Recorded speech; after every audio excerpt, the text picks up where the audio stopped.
don't I start by asking maybe, in that order, Sashwati, Saurabh, and Jairaj, if you could introduce yourself quickly and also in one line about your organization, especially the, education and edtech work that you are doing, so that everyone has a context of who is there on the panel. So Sashwati, Saurabh, and then Jairaj.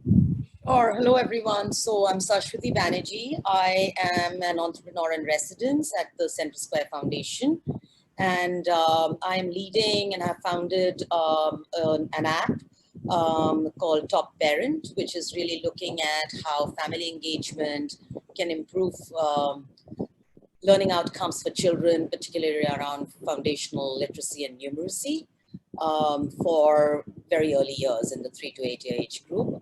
Before this stint, I was also the founding managing director and established Sesame Street in India. And I stepped off about 2 years ago. So very happy to be here. Thank you very much for the opportunity. Hi, Namita. Hi, everybody.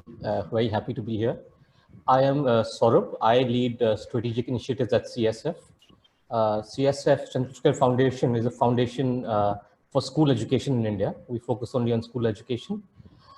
In terms of the edtech work which I'm involved with, we are supporting the central and state governments with Deeksha, which is the national school education platform. And we're also working with google.org, on a project called Tic Tac Learn, which is to create the largest video library of curriculum-aligned educational content in Indian languages. So that's a library of about 10,000 videos in 5 languages, which we are working to create.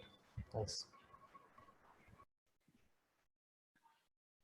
Hello, everyone. I'm Jairaj, founder and CEO of conveygenius. Conveygenius is an edtech startup. We do personalized and adaptive learning for affordable private schools and government schools, specifically focus on the bottom of the pyramid. We are right now in about 16 states. We are impacting about 1 million children right now. And we focus on mobile learning, and most of our interventions are working with stakeholders like the government, not-for-profits, CSRs, as well as school chains and schools. So as a response to COVID, we have been agilely working on certain pivots and certain activities, which I would look forward to speaking to you in this panel. Thank you. I see Akshay has also joined. Akshay, would you introduce yourself and Avanthi? Yeah, hi. Yeah, so my name's Akshay. I co-founded Avanthi now almost a decade ago. Our work historically has been focused on helping school systems, whether they're private or government school systems, adopt technology to improve learning. Which has meant blended learning, which is the use of video content as well as structured lesson plans in class. And increasingly now post-COVID almost entirely, helping kids, especially from vulnerable communities, learn online. Currently, we have about 1 million learners from this segment, from the low-income affordable segment, learning online, either on our YouTube channels or through live classes or through consuming content on the app. And this number is actually growing by 50–60% every day. So interesting times, and I'd love to share more as this goes on. Great, Akshay. So maybe you can continue with your thought. I think the question that I wanted to really ask is, there is almost like an accelerated movement around education technology, right? So everywhere we are seeing different stakeholders, whether it's schools, teachers, entrepreneurs, governments, really embracing education technology. So I think the big question is, guys, is it a blip, or is it really a transformational movement for education technology, especially for someone who was using technology in a certain manner but running offline centers, now going completely towards using technology, where even while you answer the question for the ecosystem, but also like, do you see yourself staying that course? Like, so what does this really feel like for you? Yeah, so I definitely think it's the latter. I think this is permanent, right? So I believe that, and we've spent so much time engaging in the sort of classroom world. And I think, just with the caveat that all of my answers are going to be colored by the fact that I only work with kids who are from grade 8 to 12, right? So assume I have no expertise and no knowledge of anyone younger than that. But I think in our segment, I think this is permanent, because the biggest reason that children were not using tech, and by tech, let's define it as learning at home. The reason that was not happening, there were, I believe, three reasons. There was one, which was device access. There was second, which was platform, right? Which is other than YouTube, and there was really no way in which they could even consume this on the kind of bandwidth that they had. And the third, and I think it was the most important, was an apprehension / lack of buy-in from the people in their lives that this was useful, right? The biggest blocker was always the parent telling the child or the teacher telling the child that don't waste time on the mobile phone. The only way you can learn is from me and in a physical classroom, which was, obviously not true, right? The answer was always a mix of these two things and a blend of these things. So I think given that, one, device access, I believe, is actually increasing right now. We are seeing these numbers change, even real time on our data, that device access is not only increasing, it's also improving because people are investing in buying phones. Post-Geo, I think access to data had anyway shifted. And because now for the parent, given education is probably the top 2-3 priorities they have for the child, they realize that this is how they help their kid, which is get a device, get internet. And I think that on the third one, which I said, which was most important, now that private schools, every coaching institute in the country, and to a large extent, government schools are saying, look, this is legitimate, please learn online. I believe the mindset shift is permanent. And the mindset shift is permanent in the minds of the teachers, in the minds of the students, and the parents, and also in the minds of administrators and government systems, right? That this is something which we should have already been doing, and now we will do more. So I believe it's not I think it's a upward spike, but I think when it descends, it's not going to go back to normal at all. I think there's going to be a permanent shift in behavior after this. No, I think great point on behavior shift, because I think that's almost required to kind of leaders. So I know you raised the point about younger kids. So I think we'll come to Sashwati to talk about how is EdTech really helping. Is EdTech even reaching them, right? So the 3 to 8 year olds, and even the younger kids, right? There is almost a conversation happening right now that because the development age for children is between 0 to 6 years, so it's not having access to education or learning could severely affect them, right? So how do we really think about role of EdTech, and what is the adoption of EdTech specifically for that group, right? And are we seeing things changing there yet or accelerating there yet? Thanks, Namita. So because it's the formative age group and because 90% of brain development is happening, the fact that we really need to address this, is very, very critical, and you've kind of alluded to that. I think 2 quick things I do want to talk about a little bit. One is that in the pre-K, this is the generation that is actually going to enter school. And the loss of any type of intervention means that they are going to enter school or any formal education system without any school readiness skills. And for the low resource population, this is even more worrisome because they don't have the kind of support they need at home. Can children learn from education technology? Yes, of course. And, as one of my favorite quotes is, it's not whether children learn, it's what they are learning. And really what we are facing is a dual problem. One is that there aren't that many products in the market or EdTech solutions in the market for this age group. So really finding solutions that are linguistically relevant, pedagogically sound, mapped to the continuous learning process it's minuscule. And there is obviously a need to kind of work with the ecosystem to see what we can bring.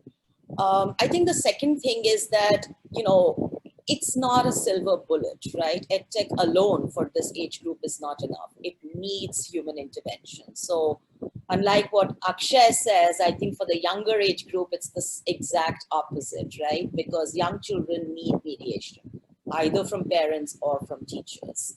And I think it is very critical for us to understand that the learning will only happen when parents themselves are being educated about how to support this journey for kids. And that's why in the app, what we are also really looking at doing is increasing parental involvement and engagement, and giving them the strategies, giving them the language, as well as giving them the resources so that they can start engaging with their children more and more. And, you know, unlike a lot of older kids where everything is very prescribed, right? Like you have to study this for 1 hour a day. You know, for a 3-year-old or a 4-year-old, the retention span is so small that it's very, very difficult to then say, you know, I want you to like be on this app and study for so many hours a day, right? It's not going to happen. So you have to find other ways to build and reinforce and scaffold the learning. So yeah, I don't know if that answers, but. No, that's helpful. So let me actually get to Jairaj, right? Because his intervention is also, you know, earlier years, right? If I know it well, K to 8. What are you seeing, Jairaj, in terms of need for parental involvement or teacher involvement when you are reaching these students directly? And I think after that, I'd love to hear from Saurabh. Because your intervention, Deeksha platform, also reaches teachers first. So when we think about EdTech, it's not necessarily the change that we're seeing is in terms of EdTech reaching children directly. There's a role of teachers, and schools have also increased in this time. So what are you seeing in terms of acceleration on that front? So Jairaj first, and then Saurabh, I think would be useful to hear both of your comments. So one of the fundamental shifts that have happened was we were a facilitated learning environment within the classroom. So access to devices was never an issue. Every school had 30 to 40 devices on which the EdTech periods, there were specific periods aligned for maths and science on which every student was able to get access. So all of a sudden when, you know, students are at home and there is an at-home learning requirement, the problem of device access became a big issue first, because not every child has access. If we were to look at a state, 60 to 65% of families and households have access to a smartphone device. And within the mobile device, also the issue was whether all the devices were supporting the necessary requirements for you know, running an application which will be doing seamless video streaming. So these were big constraints, and also expecting the parent to download an app, authenticate, log in. There were multiple friction points, right, to seamlessly integrate and start a program immediately in a response time of a week. So for us, it was about how do we get personalized and adaptive learning on the mobile device at one click. So we had to solve that problem. So for that, we took a decision as soon as this lockdown happened, was we have to get personalized learning on top of existing platforms like Facebook Messenger and WhatsApp. So whether it required to build a layer on top of it, we need to do it. So all the backend is ready, the content is ready, videos are ready, assessment engine is ready. We just have to create a seamless experience on top of an existing platform, which is just one click away. So it's as simple as giving a number and you start talking to a bot and get onboarded. So this was the major change that happened for us to kind of integrate EdTech into our systemic efforts wherever we were working with the government. So we built an AI bot on top of WhatsApp, which kind of simulated the first experience of baselining formative assessments. We started out with that. Now we are able to get dynamic data and getting assessments immediately. And now we can start recommending free videos and content on WhatsApp itself. So it's a very easy experience. We want to create that utility factor that a parent and the child perceives immediately, you know, without any friction point. So psychologically, that change actually worked for us, that building on top of existing platforms and not creating a push model for downloading an app. So that worked for us. Second, up to the sorry, you were saying something? Yeah, that was from an adoption perspective. And second, from in terms of completion, also we were seeing that the experience of the product is good because they're already used to platforms like WhatsApp and Facebook Messenger. And using existing user interfaces kind of lead to good engagement. And when engagement happens, then you know, children are motivated to learn. And then you can build on top gamification models, leaderboards, incentives are required to kind of keep children engaged. What is working for us is that parents sitting together with the children, because it's the parent's smartphone, So there is a parental push, and there is a nudge, that a behavioral nudge that is coming when a family member is involved. So when the parent and the teacher, because the teacher is essentially pushing the kind of a message that you need to finish the test this week. So everyone gets involved. When all stakeholders are involved, then engagement happens, and then basically, if engagement happens, learning will happen. Yeah. So that's great. Saurabh? Yeah, yeah. So, of course, Deeksha, targets both students and teachers. So it's the national platform, and most states customize it to their needs. So many states are using it for their student learning programs, and in addition, a lot of states are also doing teacher training on Deeksha, especially this year. But I'll start with the question posed to Akshay about whether it's a transformational moment or a blip. And I agree with him, right? I mean, this can actually be a huge transformation, if some things are done right? And a big part of that is making sure that our teachers know how to use technology. Because this the COVID will, of course, there will be a post-COVID world, and we would have given access to millions of students and teachers their first taste of technology. But it will be a either a change in edtech adoption, or it'll just be a grand experiment if we don't do many things right. And few things right. I mean, we are focused a lot on digital content, right? So just making sure that this accelerates our move towards the right kind of content, right?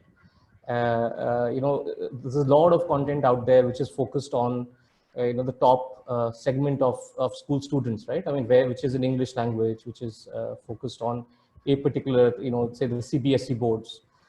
So getting the content right is super important for us, which is what we are doing.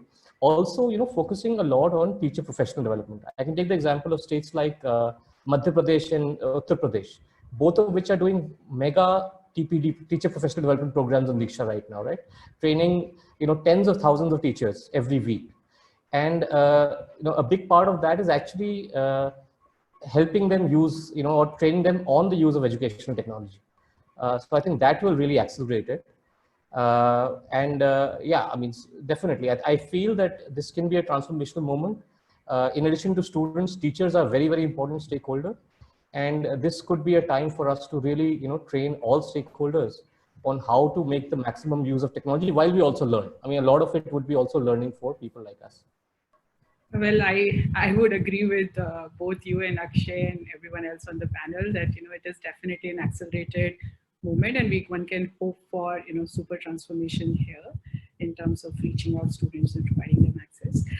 So it seems like there's definitely behavior change happening, teachers, students, governments, adoption happening, because we've also pivoted to making the adoption work for everyone, right? So actually, actually would love to hear, you mentioned a little bit in terms of your adoption numbers. Would love to hear what are you seeing, but also I think more importantly, where is it not working yet, right? And in some way, like, as a collective, we are coming together. Like, what do we need to still solve for, right? Whether it is infrastructure issues, whether it is capacities, so would love to hear. So maybe Akshay, and then maybe back to Saurabh from him. Yeah, so maybe I'll quickly touch upon where it's working and where it's not working, right? So I think it's working really well for the urban poor, right, or the kids who are in government schools in somewhat urban areas, where as it is, mobile phone adoption was very high, YouTube consumption was very high. So I think in those settings, and I think I like the point around, this is actually a family learning exercise for all the kids, right? Even in our classrooms, they're older kids, but their younger siblings, the mother, everybody will sit and participate, right? And I think as long as you keep it engaging, it works. So it's working well for that audience. I think where it's not working well at all is for the rural child. And for the rural child, while they are, it's for no lack of trying on their end, even doing something as simple as buying a new smartphone is incredibly hard. Data connectivity is not really well. And I think the third axis where there are challenges is where there is remediation needed, right? So when kids are at roughly the same grade level, you can do a pretty good job teaching live or teaching online or having them consume content or doing synchronous learning. where there are several schools, like Haryana, for instance, where we work quite extensively, and Jharkhand, where the content is being used quite well. There are dramatic differences in learning levels of the kids that you're targeting. And you can only design asynchronous content a certain way, and you can only run a class in a certain way. A good example is, but it's all overcomable as long as you fight for it, right? So for instance, we work now quite closely with Masoom, the great nonprofit that does work with out-of-school kids in night schools. So it took us, we had to start our live classes with batch sizes of 20, because that's the degree of high touch intervention needed. And what we've realized is it takes about a week for every batch of 20 to get accustomed to the platform, figure out, and then keep adding them in chunks of 20. So I don't believe there's any segment for which it can't work. But there are several segments where we struggle to make it work, either because of infrastructure or remediation. Saurabh, would you like to add something to this? Sure. So, we've seen great adoption, both on the Deeksha platform and, overall on our Tic-Tac-Learn library also. I mean, Deeksha has got, almost all states on board. And I think the month of April, was the maximum usage on Deeksha ever, right? I mean, normally it's the start of the year, academic year, or the exam time, where the usage is much, much higher. Also, Tic-Tac-Learn, we've got, we were supposed to launch in June. So we've got video content in Odia, Hindi, Marathi, Telugu. So we were supposed to launch in June, but we thought we'll put our first bunch of videos on YouTube in the last week of March, whatever was ready, right? And we thought that let's see the uptake. We've got about 5 million video views on YouTube in the last 7 weeks without any promotion, of course, right? And we've tied up with a few state governments for their state programs via Deeksha. So the adoption numbers sound really good, right? And so we were happy about that. We've also got 3 state governments now actually playing this content on their TV channels. So we've got Doordarshan, UP, Jharkhand, Haryana, and potentially even Madhya Pradesh going to air this on TV. So the reach is going to be really good. So that's the positive, right? I think in terms of what the challenges are, I believe that we need a stronger program design right now. Everybody is learning around it, and it will be unfair to expect like a really robust program design on day one. But I think even the way our videos can be bundled with assessments and what kind of content to show, even the programs done by the states, they can evolve further. Even the TV programs, I mean, there are plans of having like a like students in college during the program ask their doubts, and then someone in the afternoon addresses those doubts. So those kinds of changes and all of this can be done, of course, right? I mean, it's just a matter of time. But I think that's the. I think you make a very good point in terms of systematically thinking about it, because this is not just a lockdown phenomenon, right? So this will go on, because physical distancing will need to continue even until like everyone gets the vaccine, right? So even if schools reopen, we'll have to think about systematically incorporating EdTech. So we'll come to that. I think when I was just curious if Sashwati also wanted to share, specifically you had a point around 3 to 8-year-olds and parental engagement in terms of adoption, what's working and what's not, and then we come to to what does the systematic intervention once the lockdown eases, what will we need to do in order to continue using EdTech for the long 2 to 3 year period that it may take for us to open up fully. Yeah. Sure. So I think one of the main things to kind of keep in mind is that access is also gendered in India. It's not just about whether phones are available in homes, even in urban poor. Phones are available, but they're mostly available with the men. So I think in our strategy, we are ensuring that we are talking to fathers as well as mothers, because parents are equally aspirational about what their children should do, even though fathers are mostly often out of the house. The lockdown is one of those unusual, unprecedented times when you find both parents at home. So in a way, it's been easier, and I think that's going to shift post-lockdown when men are out of the house. Then what does it mean with having access, right? And even though we are seeing a lot more women who own devices, it's nowhere close to what we would like. So, and of course, as Akshay said, rural continues to be even more marginalized in this whole situation. So really also kind of setting expectations and understanding that, look, one solution cannot fit all. You know, there will be populations that will be left behind and will need other interventions. But for at least those who we can provide it to, who have the access, what's the best way to do it? So I think that's very important. Are we seeing any IVR or SMS-based innovations which do not possibly need a smartphone or a very high? Yeah, I mean, I think there are interventions going on. You know, there are radio programs, for example. MP government, if I know, has started something. You know, while I was with Sesame, we worked with community radio stations and produced content that was broadcast via community radios. So it's not that you can't, right? There's television, as Saurabh pointed out, you know, both the Tic Tac content as well as, you know, Gully Gully Sim Sim is airing. So it's not whether that children, YouTube has a lot of content as well. A lot of it is video based. Some of it is mapped to curriculum and some of it is not mapped to curriculum. Again, in the early years, because that's really the position that I'm taking, it's difficult because if children don't have a progression of learning, then you really don't know, you know, what they're learning. Also very difficult to measure because there are no standardized assessment tools. You know, children learn at different paces. We don't know the baseline they're starting out of. So those are some of the challenges. It's very early days, Namita. You know, Top Parent, we've only launched not even 4 weeks ago.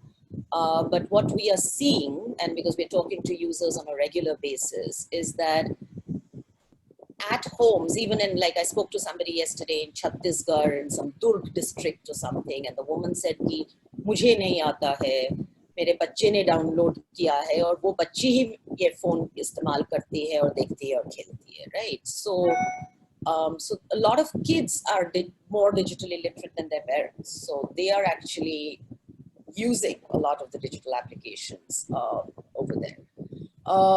I think we are seeing a lot of interest, and the fact is that parents are interested in this age group, not just about the ABCs and the 1, 2, 3s. I think what they also keep telling us, and this our research has also said, is पढ़ाई तो अच्छी है पर values होने चाहिए.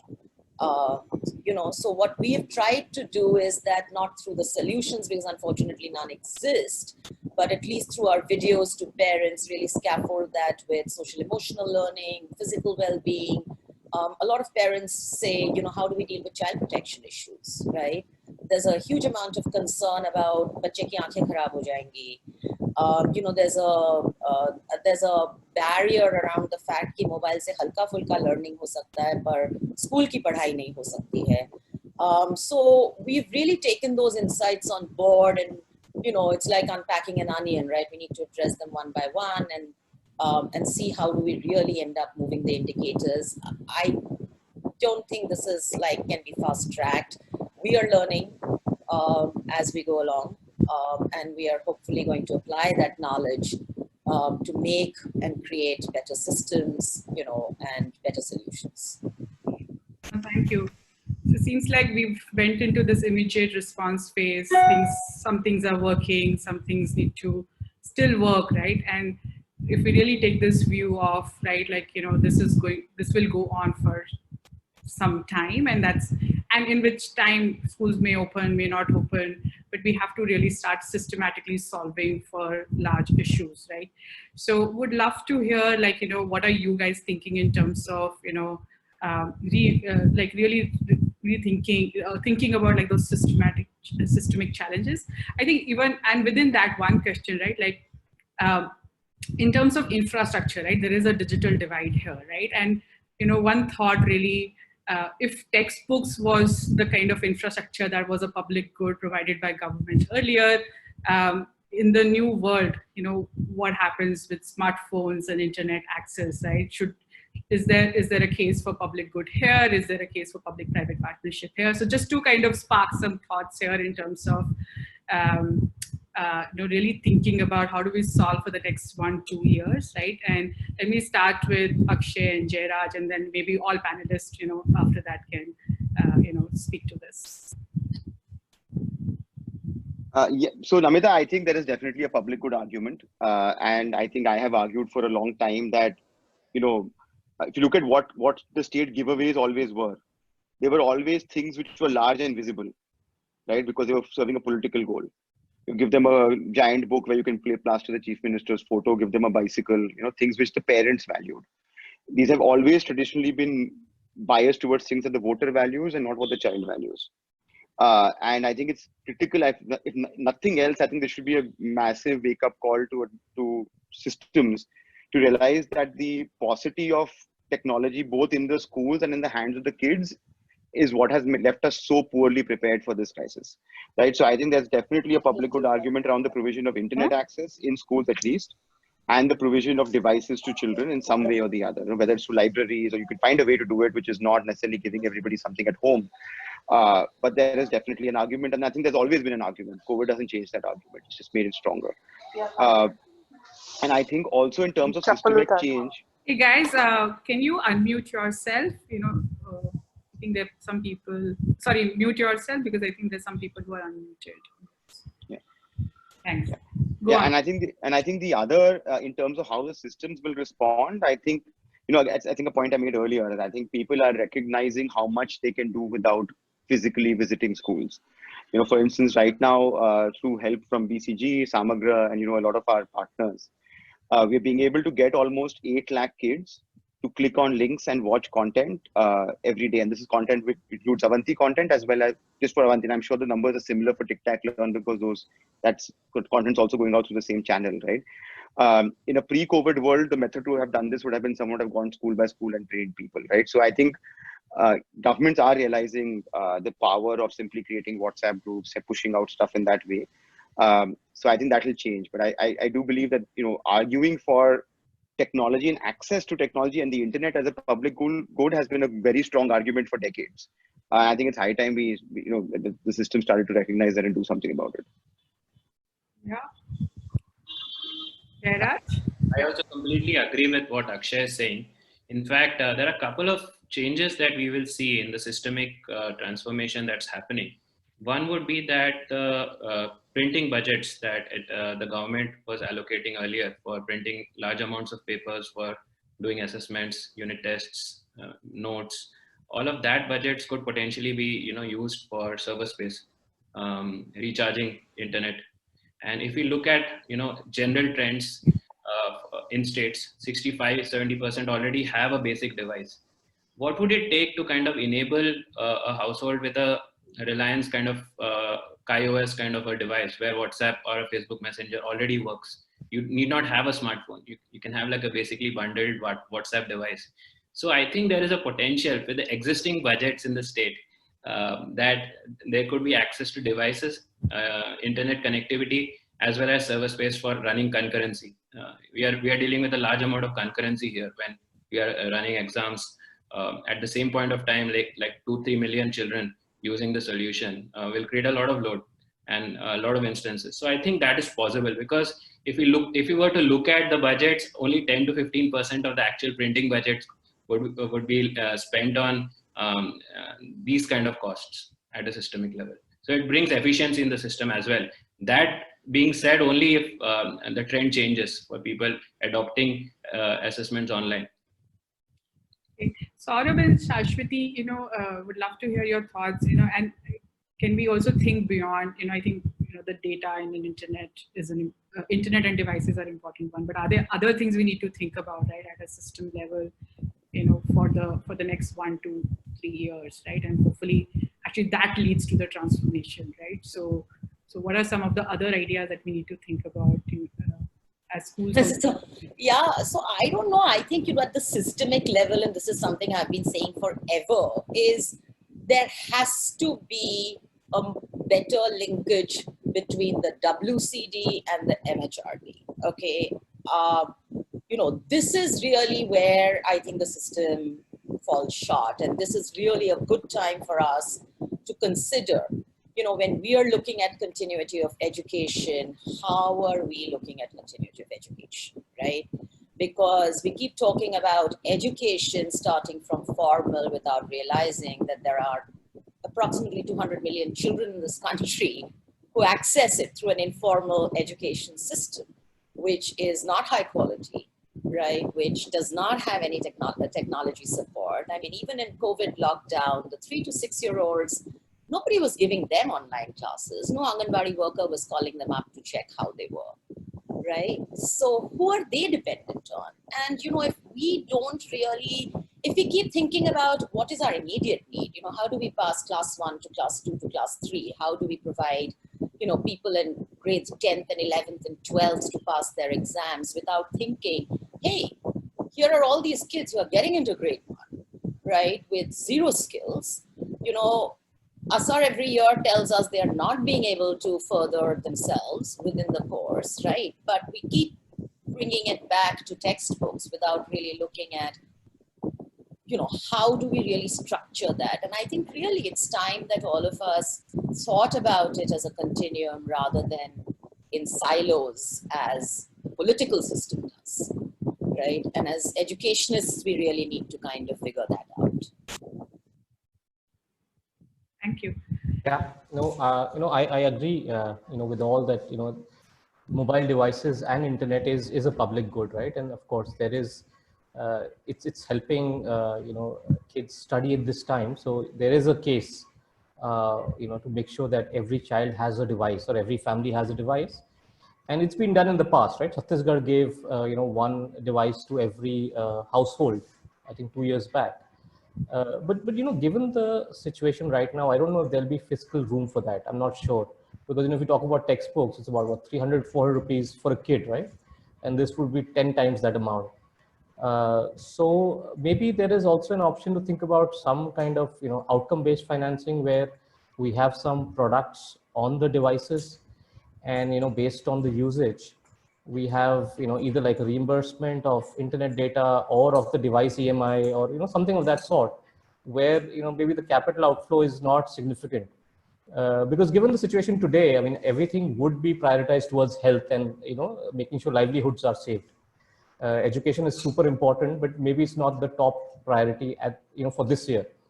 So there is maybe a chance to have some kind of public-private partnership, yeah, and think of some more innovative financing mechanisms. Or shared devices, right? So yes, of course.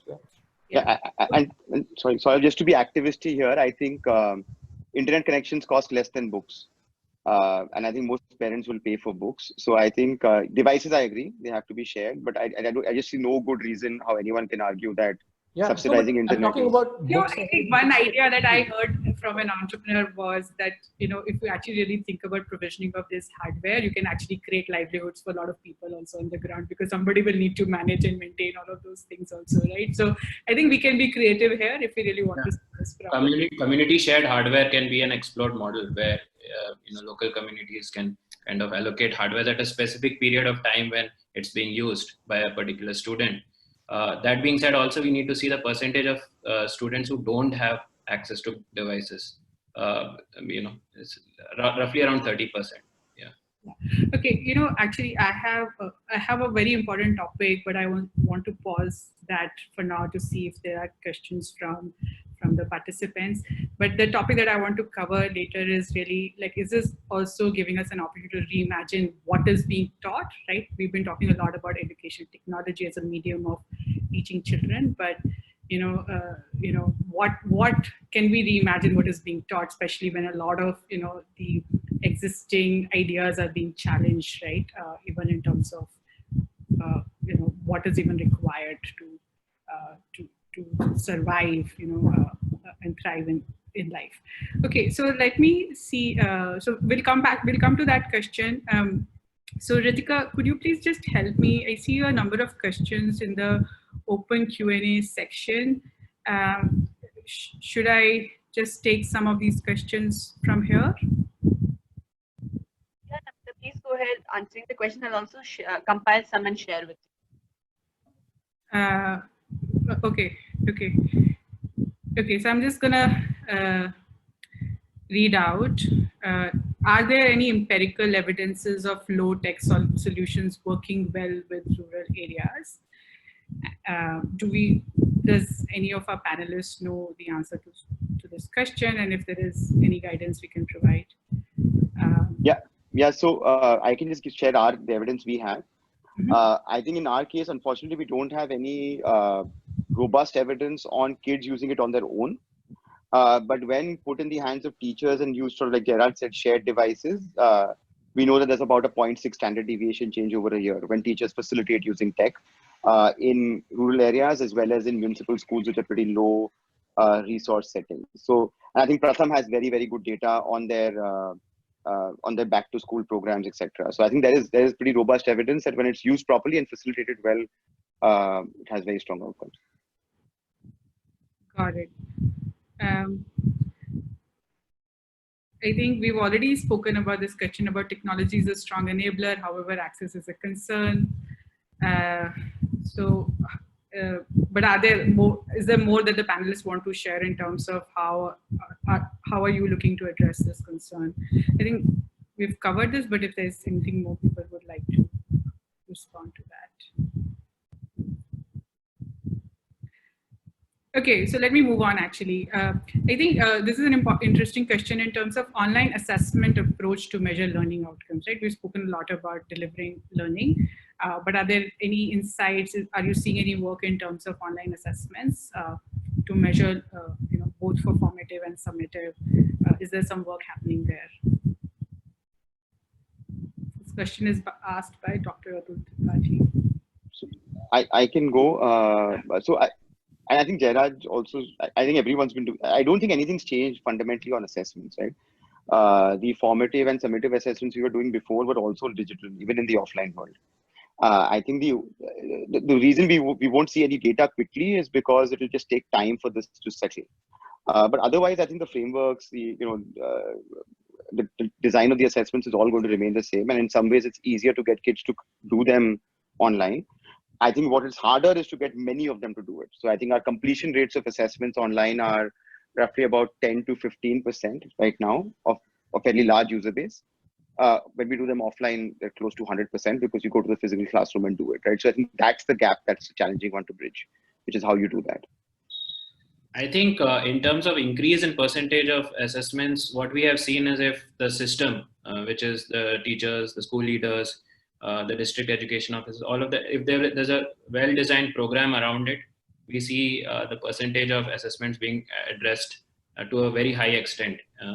Some of the experiments that we have recently done, we have seen 85% in the state of Himachal, 85% of students are actually answering the questions or completing the whole assessment in a time frame, in a given time frame. So weekly Saturdays, basically. So some kind of gamification in terms of creating that urgency is required by the system to have high engagement. Yeah, and I saw a lot of questions here. I think let me just rephrase one of the questions being asked here. We've spoken about what do we need from the system, but you guys are also working closely with the government, right? So maybe shedding some light in terms of how they've been approaching this, what is in their mind, right? Like where are you seeing them already stepping up, and what are some of the open-ended questions for them? So even just speaking on behalf of them, when it comes to EdTech. I don't know who wants to take that question, but please volunteer yourself, and then we'll get back to my favorite question. So, I think the government's been very proactive. In fact, India's one of those. We were doing a landscape across the globe, what every country has done, and India actually ranks up there in terms of the time to act, right? I mean, so even towards the end of March, they had multiple ads out talking about their platforms. Then NCRT published a alternate academic calendar, and Swayam Prabha has been having a lot of TV shows. So a lot of things are happening, like multiple states so Gujarat's focusing a lot on social emotional learning. They feel that, and rightly so, that's the most important thing for students right now. So a lot of the content going to Gujarati students is about social emotional learning. Maharashtra's got this very innovative model, a cascade model, where starting from the director SCRT all the way down to the teachers, to every student, they're sending, content pieces every day, right? And similarly, Doordarshan's been used, Swayam Prabha's been used. But like all of us, I think even the government is learning and evolving their response, right? I mean, this is new for everybody. But the good thing is the intention seems very strong. And there is a big move towards digital learning. There is a recognition that this is the way forward, and hopefully things will evolve and get and the programs will become more structured as we move along. Anyone else like to add to this? I think one of the things, because we've actually had fairly good support from the MP government as well as the UP government, who recognize that, this app could potentially be, given out to parents, etc. So I agree with Saurabh that overall there is a sense. I think the trap that I don't know if any of us want to fall into is, at what stage does it become a solution, and at what stage does it turn into a political piece, right? Because some of the other state governments, for example, said, can you just make it exclusive for us? Can you use our branding? Otherwise we won't be able to promote it, right? And I think those are detrimental in an overall public goods kind of conversation that you have, which is, hey, it's free. We are giving it to you. All we need is for your machinery to let people know what to do, how to use it, etc. Now, some of the stuff might not have a problem, but I think that's one of the, I guess that's a concern area for me particularly. So how do we really overcome that challenge? I don't have an answer, but I just wanted to sure. Yeah. So let's talk about how just thinking about social emotional learning, especially lack of peer interaction, even more so increase, probably the adversity has increased for everyone, right? So, and also maybe in some cases even domestic abuse, etc. Right? So we always spoke about we need to go beyond academic outcomes, right? So EdTech has a dual challenge, right? One is am I able to provide that kind of peer interaction and social interaction, especially when the schools are closed, but also an opportunity to rethink what learning could look like, right? So maybe we can start from you, Sashwati, and then whoever else would want to jump on to that questions. And yeah, I mean, oh God, this is really my pet peeve and topic. So I really think we need an overhaul of the curriculum, and I'm glad that after 15 years NCF is being reviewed and reworked. And how can we really advocate, because this is really where the 21st century skill comes in. And this over-reliance of, pure literacy indicators based on standardized EGRA and standardized EGMA, to me just does not capture the diverse and the dynamic world we are living in. And that's why we really need to rethink and reimagine what we are teaching our kids. So it is about communication, it is about collaboration. It is about task assistance, it's about resiliency, it's about social emotional learning, right? Because COVID is not going to go away. What happens 2 years down the line? Are we still going to have the same discussion, be in the same boat, or are we really going to prepare kids, irrespective of what age group they are, to be more resilient, to be more responsive, to be better citizens, right? And to be better digitally aware citizens. And that goes for both parents, goes for teachers, and it goes for kids. Digital literacy is very low in this country, and we really need to increase that threshold level. So that's my 2 bits. Got it. Okay, cool. So I think so there is hope, there is work happening, there is behavior shifts happening. There's a lot that needs to be done, and hopefully, as stakeholders coming together, we can take on the task and provide probably even better education to all children. So I guess we are about time. I don't know, Ritika, should we just close it now, or do I have another couple of minutes? We have another 1 to 2 minutes. So if there's any one pressing question or a last 1 or 2 lines which the panelists want to share. Yeah. Yeah, so let me frame that, right? So we talked about different stakeholders, and also in the group we have a lot of different stakeholders, right? School teachers, principals, entrepreneurs, government officials. So could each one of you give your one-line message to one of these stakeholders? So maybe just call out which stakeholder your message is for, and then make your request or recommendation to them.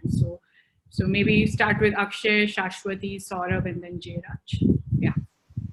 And so the one stakeholder I would pick is actually people who are running the system and the government system. I think, I think it's extremely commendable how quickly they've acted in trying to push through EdTech. I think I want to be very, very clear in also pointing out that I don't think we had much of a choice, right? And I think their true commitment to fixing this problem is going to be directly proportional to how quickly they try to understand that tech is a public service and a public good. That is critical to fixing our school systems. I think some states are better off than others. And I think unless we see out of this 8 billion crore, whatever that number is, a significant part of that going towards fixing this problem long term, which is this lack of digital literacy, lack of access to internet, lack of access to awareness, lack of awareness amongst parents and students. I think this is, a lot of these good moves now will count for nothing. So I think that would be my... Thank you. Thank you. My call to action is actually for investors, philanthropists, donors, to really look at the power that education technology has today, and that power is only going to grow, and to really invest in the right kind of solutions in order to make the ecosystem more robust. Yeah, I'd like to, talk to teachers. I think, in terms of, device penetration and in terms of access, teachers are definitely in a much, much better space than our students, right? I mean, but they have to really embrace technology now. Right now it almost seems as if sometimes the teachers, we go straight to the students, right? Without involving the teachers, and teachers don't embrace technology as much as they should. But this is the time, right, to both embrace technology and also, help students embrace technology. Great. Jairaj? Yeah, I think most of the panelists have covered all the stakeholders. So I would reach out to all the other stakeholders involved in the EdTech ecosystem. I think there is an opportunity. Everyone now realizes that technology is required. So there might be various small and micro entrepreneurs who could create facility for access in the community, because there's no going back. We should think going forward, and this will create opportunities for everyone. Maybe a cyber cafe model can be explored at the village level, where EdTech can be accessed. There are a lot of innovative models that might come out. DIB financing can be explored. So I think we should look to do innovation and increase access and create a PPP around this. So all the other stakeholders, yeah. Superb, Jairaj.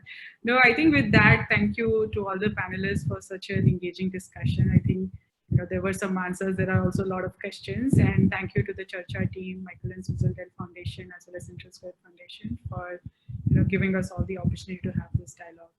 So thank you everyone.